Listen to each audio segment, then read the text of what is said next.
Seja muito bem-vindo ao Ultra Aprendizagem. Meu nome é Lin Ken e eu sou o criador e fundador do Decifrando Mandarim. Eu sou especialista em ensinar brasileiro a aprender mandarim. Eu faço isso há 14 anos e eu sempre questionei a forma como as pessoas aprendem um idioma.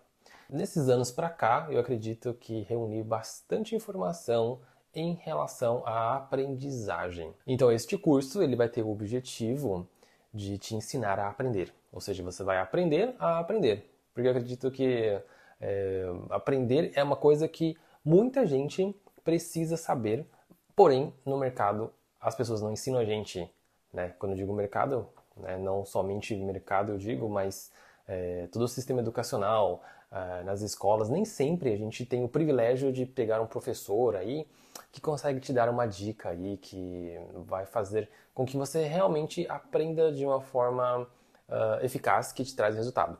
Então, muitas vezes, nossos pais nunca foram ensinados pra gente, essa orientação, nunca deu essa orientação pra gente de aprender, né? E muitas vezes os professores também não ensinam. Mas assim, a culpa não é sua, a culpa não é dos professores, a culpa não são dos pais, porque afinal o que a gente tem que fazer aqui não é achar o culpado da história, e sim achar como que a gente pode contornar esse problema. Então hoje eu vejo que muitas pessoas possuem essa questão, essa falha, podemos dizer, de aprender. Então as pessoas não sabem aprender. Falando num português bem claro, é isso, tá? E se a gente soubesse aprender de uma maneira que possa produzir um resultado, eu acredito que tudo que a gente for aprender, a gente vai conseguir absorver de uma forma muito mais prática, muito mais rápida, muito mais eficaz, né? Eu utilizo todas essas técnicas que eu vou passar para você, eu utilizei em todos os idiomas que eu aprendi, tá? Atualmente eu sou fluente no português, no mandarim, em inglês, e também no dialeto de Taiwan, que foi o lugar onde eu nasci, chamado de Minnan-hua. Tá? Então, para todos esses idiomas e o dialeto de Taiwan, eu apliquei todas essas metodologias, dicas, técnicas que eu vou passar para você neste curso aqui. E na real eu vejo que muita gente quer aprender as coisas, né? Eu sei que o processo de aprendizagem ele nem sempre é uma jornada, é um caminho prazeroso, né? Normalmente a gente quer ver TV, a gente quer sair com os amigos, a gente quer fazer um monte de coisa. Existe um monte de coisa por aí que é muito mais divertido do que estudar, né? Então eu falo aprender porque aprender é um pouco diferente de estudar, né? Estudar muitas vezes a gente tem aquela ideia, né, de sentar na cadeira, estudar um vídeo aula, né? Hoje em dia que é muito comum, você pegar seu caderninho e ficar escrevendo e tal. Beleza, essa é uma das formas de você aprender, né? Estudando. Mas existem outras formas de você aprender também. Então essa discussão de aprender, ele abrange, além de esse método tradicional de se estudar, podemos assim dizer, ele também traz essa questão de você aprender de uma outra forma. Por exemplo, uma criança quando está aprendendo um idioma, nem sempre ele aprende sentadinho ali, lendo um livro, né? Muitas vezes é através do dia a dia, muitas vezes é através do ambiente que a criança fica, né? Então a criança também aprende outras coisas além de idioma, né? Então a gente quer sair, eu quero mostrar para você um caminho onde você consegue estudar de uma forma muito mais prática, muito mais eficaz, que possa produzir resultados positivos em cima daquilo que você está estudando. E quando eu digo em cima do que você está estudando, eu não estou me referindo apenas a idioma, não estou referindo apenas no mandarim, tá? Você pode aplicar isso em outros idiomas, assim como eu fiz, e você pode aplicar isso também em outras skills, né? Outras habilidades que você queira aprender e que ele funciona do mesmo jeito. Para início de conversa, o que me trouxe até aqui hoje é a questão, uma das filosofias que eu compartilho com vocês, que não é só sobre mandarim. Eu falo muito dessa frase, por quê? Porque quando uma pessoa vai aprender mandarim, ela não aprende de fato só mandarim, e ela não deveria aprender somente mandarim. Ela deveria aprender também questões culturais, costumes do país, modelos de pensamento, ideologias. Ela estuda sobre geografia, sobre história, sobre política. Então, você começa a aprender um conjunto de ideias além do mandarim, mesmo que o seu foco seja no mandarim. Entende? Então, a primeira coisa que a gente precisa entender não é só sobre mandarim. Então, o que eu quero ensinar aqui para vocês hoje não é só sobre aquilo que você viu antes de estudar, o método tradicional de estudar, de aprender. Eu estou mostrando aqui para você um conjunto de ferramentas onde ele vai potencializar tudo aquilo que tem em você e caso não tenha, você vai conseguir absorver novas técnicas e métodos de poder absorver o que você está aprendendo. E muita gente acha que a chave do sucesso nesse processo de aprender é o esforço. E nem sempre o esforço ele é a chave principal. Note que não estou dizendo que o esforço é desnecessário, não é isso que eu estou falando. Eu estou dizendo que existe algo além do esforço. Existe outro tipo de esforço. Porque quem aqui lembra daquele coleguinha da sala que fazia bagunça, que conversava, que estava no fundão, que dormia, sei lá, que matava a aula, mas na hora da prova ele ia bem na prova? Ou você já passou pela experiência de você estar se esforçando pra caramba naquela matéria, aí você estuda por horas e horas, você deu seu sangue, deu seu suor ali, mas na hora da prova você não foi bem, né? Então, se o esforço fosse a única chave de sucesso, qualquer pessoa esforçada conseguiria ter resultados na aprendizagem. Mas isso na prática não é assim que funciona. A gente percebe que não é assim que funciona. Então, o que tem além do esforço? Existe o tal do esforço inteligente, que é esse que eu vou aplicar com você. Então não adianta nada você querer esforçar. Às vezes você tem vontade, você tem motivação, e tá tudo bem, isso é ótimo. Mas não adianta nada você só esforçar. É necessário que você esforce de forma inteligente, porque é assim que você vai estar indo para a direção certa. Muitas vezes você está fazendo um esforço desnecessário. Muitas vezes você está indo para um caminho inverso daquilo que você quer, e você não está sabendo. Então a ideia desse curso é te ensinar a aplicar o esforço inteligente em meio de aprendizagem.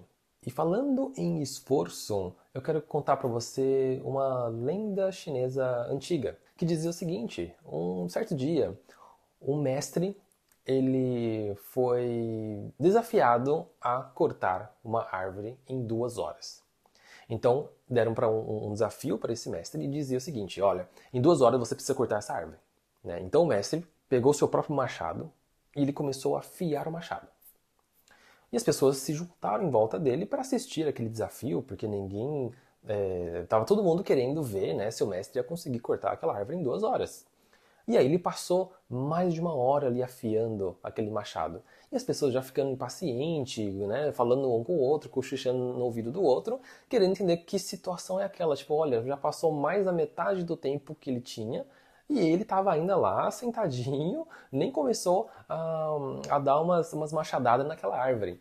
Então as pessoas começaram a questionar, né, se realmente ele estava fazendo o correto. E aí, uma das pessoas, não aguentando mais, né, a agonia ali, foi perguntar para o mestre, falou: mestre, por que o senhor não está cortando a árvore? O que o senhor está fazendo aí ainda, afiando esse machado?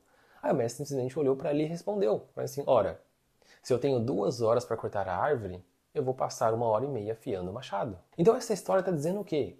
Que não basta você fazer esforço, você precisa fazer um esforço inteligente. E muitas vezes, para você fazer um esforço inteligente, é necessário que você saiba exatamente o que você está fazendo.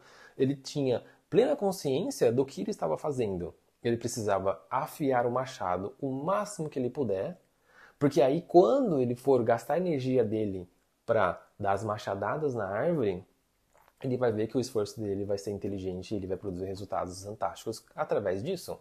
Então é mais ou menos isso que eu quero passar para você hoje.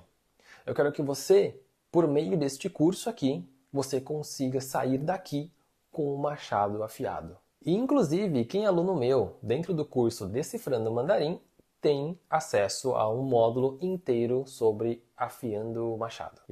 Mas este curso aqui ele vai trazer elementos muito mais aprofundados sobre afiando o machado. Então, para você ver que não é só sobre mandarim e que eu trago sempre um conjunto de pensamentos fora do mandarim, porque é isso que vai fazer você conseguir chegar no resultado que você quer produzir. Beleza, Lin? Já entendi então a importância de afiar o machado. Mas, afinal, como é que isso tudo funciona na prática? Bom, vamos lá. O grande desafio hoje, para uma pessoa que está aprendendo algo, um idioma ou qualquer outra habilidade, é a retenção de informação. Tá? Então, eu vejo que as pessoas elas buscam entender. Né? Vamos pegar uma aula de mandarim, por exemplo, que é mais a minha área. Tá? Então, um aluno ele pega um vídeo aula meu, ele vai assistir um vídeo aula meu. É importante ele gostar do professor? Até que sim. É importante ele entender o que eu estou passando com clareza? Óbvio que sim. Só isso basta? Não. Além dele gostar do professor, que pode facilitar no processo, e mesmo se não gostar, tudo bem, é necessário ele entender a aula, né? Mas não é só isso também, porque não adianta nada ele entender a aula toda se daqui 3 dias, 5 dias, uma semana ele esquecer tudo que ele assistiu. Então, um dos grandes desafios hoje de um estudante de idioma ou de qualquer outra habilidade é a retenção da informação. Então, as pessoas não estão conseguindo fazer essa retenção de forma eficaz. Então, qual que é o X da questão? Como é que eu faço, então, essa tal da retenção? Para você fazer essa tal da retenção, é necessário que você entenda a seguinte questão.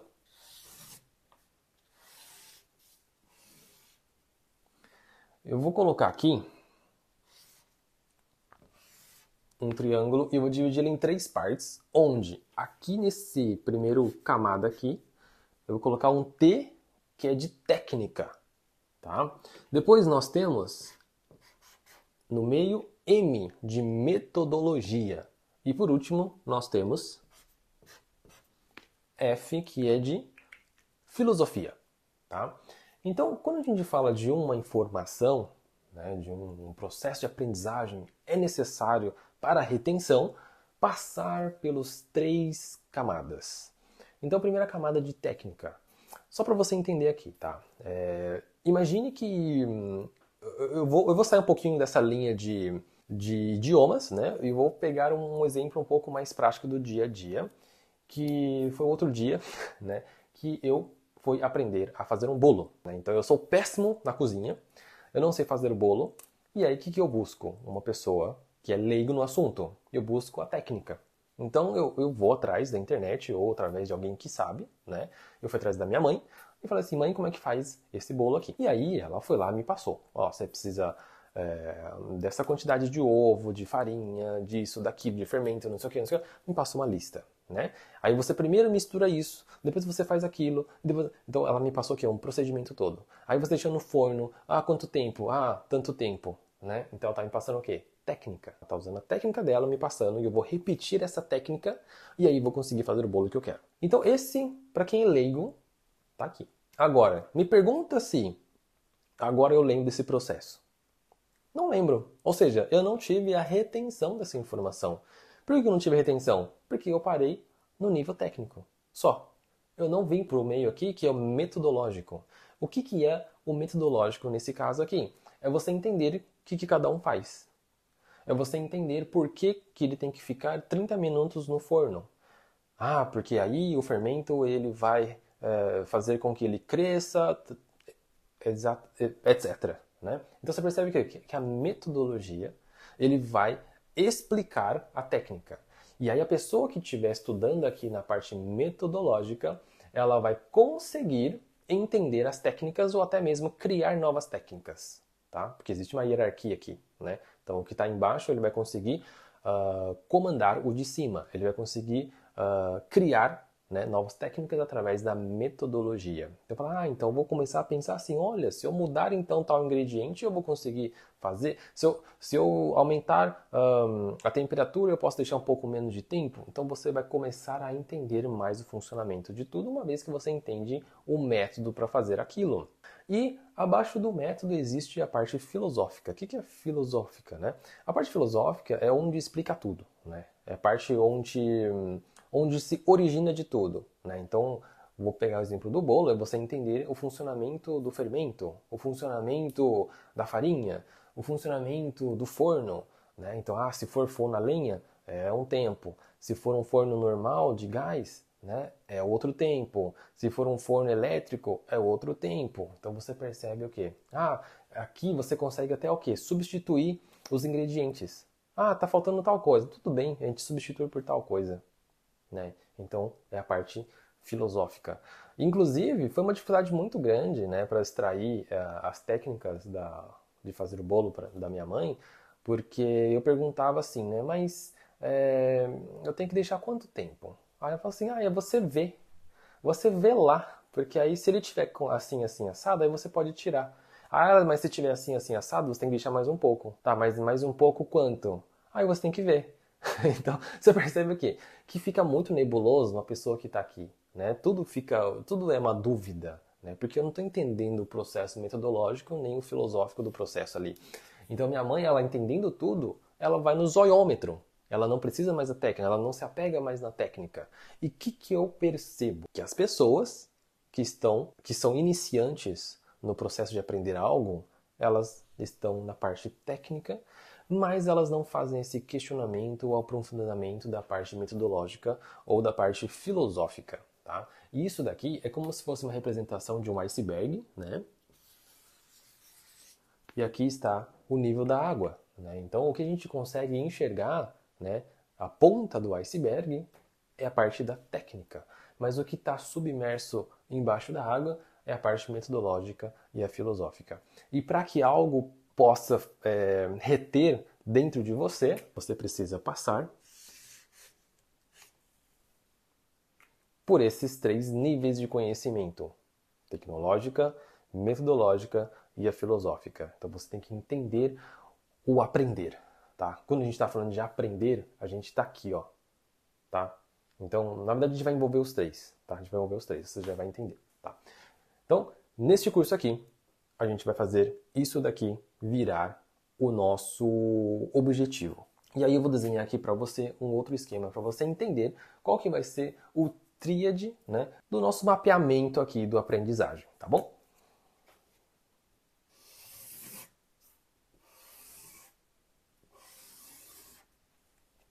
Legal. Então a gente vai ter aqui um dos pilares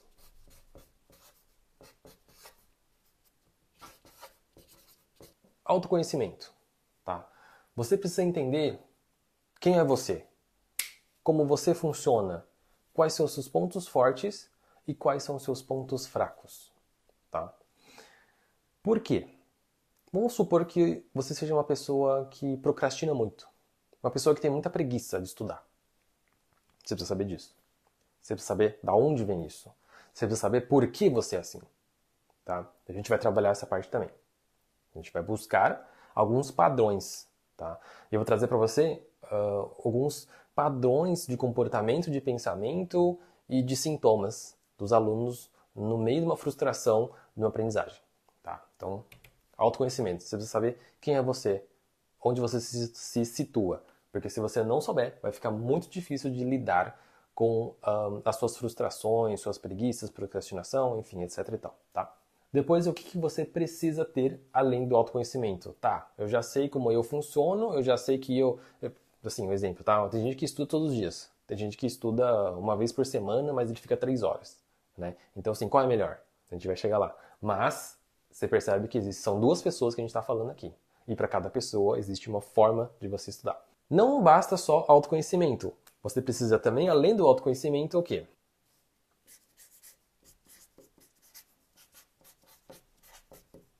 Mentalidade de estudo.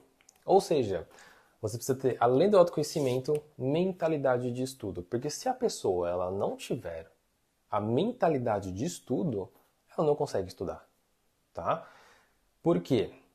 Porque a mentalidade de estudo ele vai te deixar no ancorado. Ele vai te segurar em momentos de indisciplina, de preguiça, né? Então, quando a gente fala de disciplina, por exemplo, é muito importante que a pessoa tenha a mentalidade de estudo. E por último, prática e ambiente. Ou seja, se essa pessoa, além de se conhecer, ter mentalidade de estudo, mas se ela não praticar, vai ficar muito difícil de você aprender algo, né? Então, existe a prática e o ambiente também. Então, ela precisa ter esse ambiente para estudar. Não que você vai esperar o ambiente acontecer para você estudar, né? Mas é que para você precisa criar um ambiente para isso. E quando eu falo ambiente, nem sempre é o local físico. Pode ser que sim, mas estou dizendo mais a parte da rotina também, tá? Então são esses 3. E se você parar para analisar isso tudo, o autoconhecimento, ele vem da parte filosófica que a gente está falando do iceberg, né? A mentalidade de estudo é a parte metodológica. É aquilo que você põe em prática, que aquilo que os outros conseguem enxergar, que está para fora da água, que as pessoas estão vendo, é a parte técnica. Juntando esses três, a gente consegue obter o quê?